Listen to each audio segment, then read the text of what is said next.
जय श्री कृष्ण, जय श्री राम, जय गौ माता, जय राधे श्याम। आप देख रहे हैं तुलसी तपोवन यूट्यूब चैनल। और आप सब कैसे हैं? हम चर्चा कर रहे हैं निर्जला एकादशी व्रत कथा। इसको सुन लीजिए। क्यों सुन लीजिए? इसलिए सुन लीजिए क्योंकि पठना श्रवणाद राजन गौ सहस्रा फलम लभेत। एकादशी के दिन एकादशी की कथा सुनने से 1000 गौदान के बराबर फल प्राप्त होता है। चाहे आप 6 जून को एकादशी करें, चाहे आप 7 जून को एकादशी करें। कथा व्रत कथा घी का दिया जलाकर और भगवान के सम्मुख तुलसी माता का गमला रख करके सालराम भगवान और सामने रखे हों तो और ज़्यादा बढ़िया है। फिर इस कथा को सुनिए। आइए अब मैं आपको एक कथा सुना रहा हूँ। युधिष्ठिर ने कहा, अपरायास महात्म्यम सतम सर्वम जनार्दम ज्येष्ठस्य शुक्ला पक्षे तु शाद्यताम बदमानद। हम भी आपको यह कथा भगवान बांके बिहारी जी महाराज के सानिध्य में सुना रहे हैं। आप देख रहे हैं पीछे एक तरफ गौ माता, भगवान गजानंद भी बैठे हैं। इन देवताओं के ही सानिध्य में इस कथा को आप सुनाएं। तो धर्माय युधिष्ठिर ने कहा कि भगवान, आपने पिछले दिनों में अपरा एकादशी का महात्म्य आपने सुनाया। अब ज्येष्ठ मास के शुक्ल पक्ष में पड़ने वाली एकादशी की महिमा आप सुनाइए। भगवान श्री कृष्ण कहते हैं, इनाम बक्ष से धर्मात्मा व्यास सत्यवती श्रुता सर्वशास्त्रार्थ तत्त्वज्ञो वेद वेदांग पारग। जो भगवान व्यास ने कथा सुनाई है वही कथा मैं आपको सुनाता हूँ। भगवान वेद व्यास ने कहा था, सुतास्त मानवा धर्मा वेदकाश्च सुतास्तपा कलौ युगे न शक्यन्ते ते वही कर्तु नराधिपा। भगवान व्यास ने कहा कि आपने मानव धर्म और वैदिक धर्म को सुना है राजन। कलयुग में उन धर्मों का अनुष्ठान बड़ा संभव नहीं है, वो बहुत ज़्यादा कठिन है। लेकिन हे महामते, कलयुग का प्राणी जिस व्रत के करने से मुक्ति को प्राप्त हो जाएगा उसका नाम 11 एकादशी है। एकादशी भी 26 हैं, उनमें भी निर्जला एकादशी की भारी महिमा का वर्णन किया गया है। हे महामते, जिसको आसानी से किया जा सकता है, जिसमें अल्प धन और अल्प कले, बहुत कम क्या खर्चा लगेगा उसमें, जिन एकादशी के फल की महिमा को स्वयं परमात्मा भी पूरा नहीं कर पाए, और वही कथा हम आपको ये सुना रहे हैं। कहा जाता है, द्वादशी के दिन पवित्र होकर पुष्पों से भगवान केशव की पूजा करके ब्राह्मणों का सत्कार वगैरह करें। यह ग्रंथ में वर्णन किया गया है। देखो, कल भी मैंने बोला और अभी भी लिखा है, द्वादशी में यदि एकादशी आ जाती है तो उसकी तो महिमा अपने आप में बहुत ही ज़्यादा हो ही जाती है। वर्णन किया गया।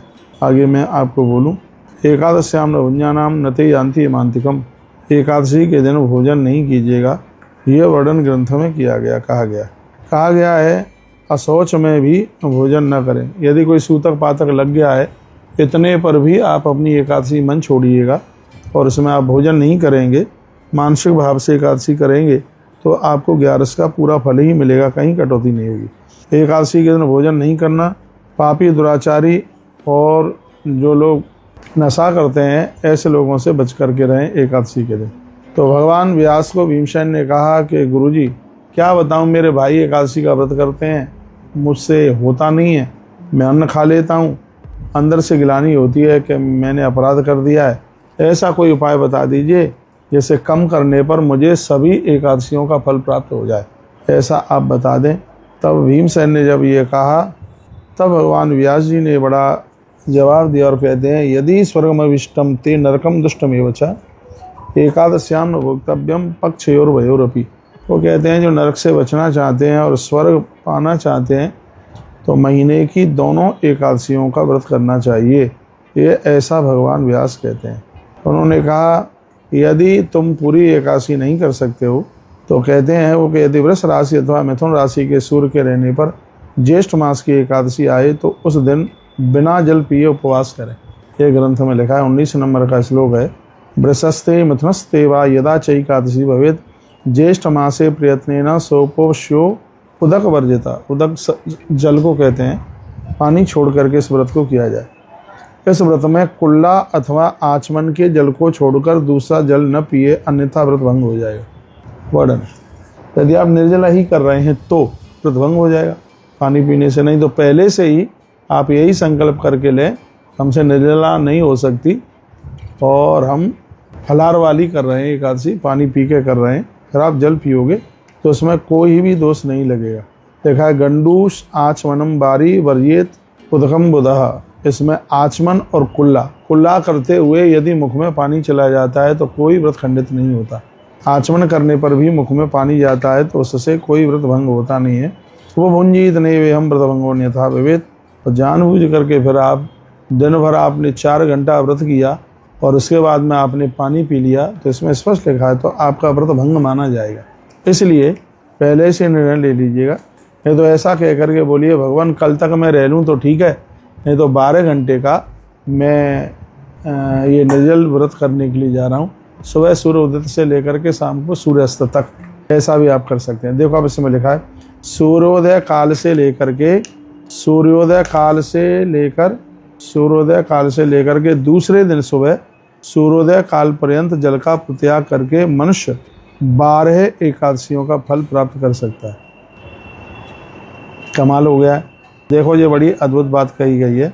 सुबह से लेकर के सूर्योदय से लेकर के शाम को सूर्य अस्त तक यदि जल का परित्याग कर दें तो इसमें लिखा है कि श्रूयताम समाप्नोति द्वादशी फलम। उन लोगों को ये एकादशी करने पर 12 11 करने का फल प्राप्त हो जाता है, सूर्योदय से लेकर के शाम को सूर्यास्त तक।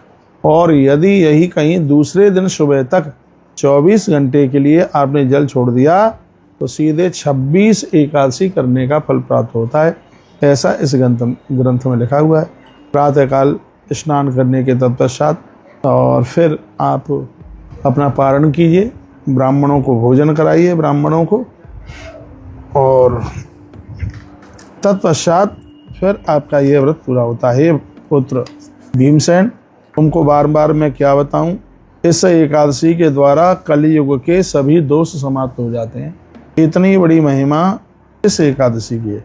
यह एकादशी धन धान्य प्रदान करने वाली है, आरोग्य एवं पुत्र प्रदान करती है। 30 नंबर के श्लोक में लिखा है धन धान्य प्रदा पुण्याम पुत्र आरोग्य शुभ प्रदा। घर में संतति और संपदा दोनों चीज़ों को देती है। जो एकादशी का व्रत करता है उसके पास महाकाय भयंकर तथा ये यमदूत चल करके नहीं आते। ये इस एकादशी की बहुत बड़ी महिमा है। तो ये एकादशी का व्रत भीम ने किया, इसलिए इसको भीमसेनी एकादशी के नाम से जाना जाता है। इस व्रत के समय धेनु के दान की यानी गाय के दान की बहुत बड़ी महिमा है, वो भी मैं आपको लेता हूँ।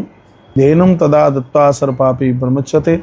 इसमें गौ माता का दर्शन करना, सुन लो, गैया मैया को चारा खिलाना और व्यवस्था है तो गौ माता का दान करना, और या गौ माता का तुलादान करना। एक अपना तुलादान होता है, गौ माता का तुलादान होता है जिसमें गौ माता को तराजू में रखकर और उसके बराबर अन्न तोला जाता है। फिर गायें उस अन्न को खाती हैं तो इसको धेनु तुला के नाम से इसको जाना जाता है। इसका नाम है धेनु तुला। तो ये होता है काय से होता है। जल धेनु, गैया के बराबर आप जल का दान कर सकते हैं। अन्न धेनु, गैया के बराबर आप अन्न का दान कर सकते हैं। घृत धेनु, गैया के बराबर आप घी का दान कर सकते हैं। लिखा है फल धेनु, गौ माता के वजन के बराबर आप फल का दान कर सकते हैं। तो इसकी महिमा क्या है, तदा दत्ता सर्व पापी प्रमुच्यते। यदि आपने गौ माता के बराबर कोई भी चीज़ है उसको तौल करके तुलादान कर दिया, सर्व पापी प्रमुच्यते, उस व्यक्ति के संपूर्ण पाप जल करके राख हो जाते हैं। यह इतनी बड़ी महिमा है यह एकादशी की। कहा जाता है कौनते हे भीम, तुम इस एकादशी को जरूर उपवास करो, भगवान नारायण की पूजा करो और भगवान की कृपा से हमारा ये एकादशी का व्रत पूरा हो जाएगा। जो मनुष्य इस एकादशी में स्नान दान जप और होम करते हैं, प्याऊ लगवाते हैं, मीठे शरबत की प्याऊ लगवाते हैं, ऐसे लोग मृत्यु के तत्पश्चात परमात्मा के चरणों में लंबे समय तक वास करते हैं। जो मनुष्य इस एकादशी में लिखा है कि स्वर्ण दान करते हैं, गौ दान करते हैं, वह सब कुछ अक्षय हो जाता है। वह पुण्य कटने से कटता नहीं है, अक्षय हो जाता है। निर्जला एकादशी के बिना वर्णन किया गया है का तो जीवन ही सार्थक नहीं है। कहा कि मर जाएं तो मर जाएं, निकलें प्राण से निकल जाएं, जीवन में एक आध बार निर्जला एकादशी जरूर कीजिए, क्योंकि भगवान कृष्ण कहते हैं उसका तो जीवन ही बिल्कुल निरर्थक है। किम बाप रेण धर्मेण निर्जल एकादशी बिनाम, निर्जला एकादशी के बिना उसका तो जीवन ही बिल्कुल व्यर्थ है, ऐसा भगवान कह रहे हैं कि एकादशी के दिन जो अन्न खाता है, एकादशी के दिन 11 के दिन जो अन्न खाता है, फलहार की बात नहीं कही जा रही, अन्न की बात कही जा रही है। एकादशी के दिन जो अन्न खाता है, कहते हैं कि वह पाप का भक्षण कर रहा होता है। मैं तो आप सबको कहूँगा भैया, तुम एकादशी नहीं करते हो तो आप कच्चा भोजन तो मत कीजिए, चावल मत खाइए, रोटी मत खाइए, दाल मत खाइए, तो फिर तो आप मीठे पराठे बनवा लेना, दही से खा लेना, उससे चला लेना काम, दूध से खा लेना। इतनी बड़ी ये 11 की महिमा कही जा रही है, तो इसको हाथ से मन निकलने दीजिए। इस लोक में वह व्यक्ति चांडाल योनि को प्राप्त होता है जो दूसरों का व्रत खंडित करता है। जबरदस्ती से किसी के व्रत को तोड़े, बिल्कुल ठीक नहीं। जो लोग ज्येष्ठ मास के शुक्ल पक्ष में ज्येष्ठ मासे सिदे पक्षे प्रातश्यंति परमं परम ब्रह्मा मध्यपस्थेनो गुरुद्वेषी सदान्यति। तो कोई किसी की एकादशी को भंग कराता है तो उसको ब्रह्म हत्या, शराब पीने का पाप और गुरु द्वेष का, गुरु हत्या का पाप होने लगता है। जो किसी की निर्जला एकादशी को भंग कराता है, एक बार फिर सुन लो, ज्येष्ठ मासे सते पक्षे प्रापश्यते परमं परम ब्रह्मा मध्यपस्थेनो गुरुद्वेषी सदान्यति। इसमें लिखा है कि उसको जिंदगी भर शराब पीने से जो पाप, ब्राह्मण को मारने से जो पाप और गुरु की हत्या करने से जो पाप लगता है, यदि किसी ने किसी की यह निर्जला एकादशी भंग करी तो उसको निश्चित अवश्यमेव से यह अपराध लग जाएगा। खुद कर नहीं सकते तो कम से कम और तो किसी को मत रोकिएगा, उसका तो हो जाने दीजिए। चंते पातकई सर्वई निर्जला ये रुपेसिता। दुनिया में ऐसा कोई बड़े से बड़ा पाप नहीं है जो निर्जला एकादशी के करने से जो समाप्त नहीं हो जाता हो। हमारे तो गुरुकुल के बच्चे भी, छोटे छोटे बच्चे हैं, वह भी निर्जला एकादशी का व्रत करते हैं। वर्णन किया गया कि हमेशा झूठ बोलने वाला व्यक्ति, झूठी गवाही देने वाला व्यक्ति बहुत बड़ा अपराध है। गर्भ में बच्चों की हत्या करने वाले लोग, धन से बेटी को बेच करके विवाह करने वाले लोग, कितना जघन्य अपराध है। वो भी इस एकादशी के प्रभाव से भी अपने आप में मुक्त हो जाते हैं। जो लोग निर्जला एकादशी नहीं करते उनको आत्मद्रोही कहा गया। आत्मना सहित वासुदेवश मंदिरम। इस दिन भगवान के मंदिर में दर्शन कीजिए, घर के मंदिर में दर्शन कीजिएगा, बड़े भाव के साथ में भगवान सालराम या भगवान गोपाल की पूजा करते हुए एकादशी को पूरा करें। एकादशी में, निर्जला एकादशी में अन्न, वस्त्र, गाय, जल, सैया, आसन और कमंडलू और छाता और चरण पादुका के दान की और ग्रंथ इनके दानों की महिमा कही गई है। जो लोग योग श्रेष्ठ ब्राह्मण को जूते चप्पल दान देते हैं वो स्वर्ण निर्मित विमान से स्वर्गलोक को प्राप्त होते हैं। जो इस आख्यान को देखो, इसमें वर्णन किया गया कि जो इतनी चीज़ें बताई हैं इनको दान में देते हैं, उनके लिए विमान भगवान का ही आता है, ठाकुर जी के धाम के लिए जाते हैं। वह कहा गया कि द्वादश्याम देव देवेश पूजनीय विक्रम। यदि एकादशी में भैया द्वादशी पड़ जाए तो बहुत ही ज़्यादा आनंद है। इसलिए हमने 6 तारीख और 7 तारीख की एकादशी में क्या अंतर है सब आपको बता दिया है, कोई बात बार बार हम रिपीट नहीं करेंगे। भगवान केशव को प्रसन्न करने के लिए लोगों को दूसरे दिन की एकादशी करनी चाहिए। और निर्जला एकादशी में आचमन को छोड़कर, कुल्ला को छोड़ करके और पानी न पिए। द्वादशी के दिन भगवान त्रिवक्रम की पूजा करें। विक्रम भगवान वामन का नाम है, उनकी पूजा करें। चंदन, धूप, पुष्प तथा अच्छे अच्छे वस्त्रों से विधि पूर्वक भगवान की पूजा करें। देव देव सी केसा संसाराणवतारकम उदम प्रदानेन नया माम परमाम गतिम। इस एकादशी की बहुत बड़ी महिमा है। कहा गया इसलिए ब्राह्मणों को भक्ति पूर्वक कुंभदान इस एकादशी में करें। दूसरे दिन कुंभदान होता है, जैसे आज एकादशी की है, जिस दिन पारण किया जाता है दूसरे दिन इसमें मटके का दान किया जाता है। खाली घड़ा न दें, या तो उसमें जल भरें या उसमें अन्न भरें, उसको भर करके ही दें। लिखा है तथा कुम्मा प्रदातव्या ब्राह्मणा नाम च भक्तिता। और ये ब्राह्मणों को ही इसका दान किया जाता है, मिट्टी के घड़े का दान। हमने कोरोना काल में बहुत कराया है, तो ये सब ग्रंथ में लिखा गया है। ब्राह्मणों को भोजन कराएं और ब्राह्मणों को भोजन कराने के बाद में फिर स्वयं भोजन करें। इस तरह से जो पाप विनाशिनी द्वादशी व्रत को पूर्ण करता है। देखो इसमें स्पष्ट वर्णन कर दिया द्वादशी व्रत। 7 तारीख को एकादशी द्वादशी ही व्रत है। ये 7 तारीख को तुम्हें लिखा है कि जो द्वादशी लिखा है, यह कृते पूर्णाम द्वादशीम पाप नाशनम। लिखा है कि यदि तुमने एकादशी में द्वादशी पड़ गई और वो व्रत कर लिया तो ये एकादशी संपूर्ण पापों को जला करके खा कर देती है। इसलिए हमने वीडियो डाली कि 7 तारीख को व्रत कीजिएगा। कई प्रमाण इसमें दिए गए। ऐसी एकादशी भगवान विष्णु को बहुत प्रिय है और ये सभी पापों से जीव को मुक्त कर देती है। उसी समय से भीम ने इस शुभ एकादशी को किया और ये उसी समय से पांडव द्वादशी के नाम से लोगों में विख्यात हुई। अब इसको समझ लेना, उस दिन जिस समय भीम ने पहली बार ये एकादशी पढ़ी की थी, उस समय भी 2 ही एकादशी पढ़ी थी। जैसे अब के बार 2 पढ़ी हैं, ऐसे ही उस समय भी 2 पढ़ी थी। स्पष्ट इसमें लिखा है, कि 2 ही एकादशी उस समय पढ़ी थी। तो भीम ने दूसरे दिन वाली एकादशी करी। मैं तो श्लोक बोल रहा हूँ ना, पांडव द्वादशी नामना लोके ख्याता बहुहा, इसलिए उस समय इसको पांडव द्वादशी के नाम से जाना गया। वो दूसरे दिन की एकादशी थी जो द्वादशी में पड़ी हुई थी, और वही व्रत भीम जी ने किया। तो लिखा है सर्व पाप विमुक्ता पदम गच्छन्त नायम, कहा गया है कि पांव रखते रखते इस एकादशी को करने वाला व्यक्ति संपूर्ण पापों को जला करके राख कर देता है। ततः प्रवृत्ति भीमेन कृता एकादशी में सुबह, यह एकादशी भीम एकादशी बहुत ज़्यादा शुभ है। पांडवत द्वादशी नामना लोके ख्याता बभूवः, इसलिए इसको पांडव द्वादशी के नाम से भी जाना जाता है।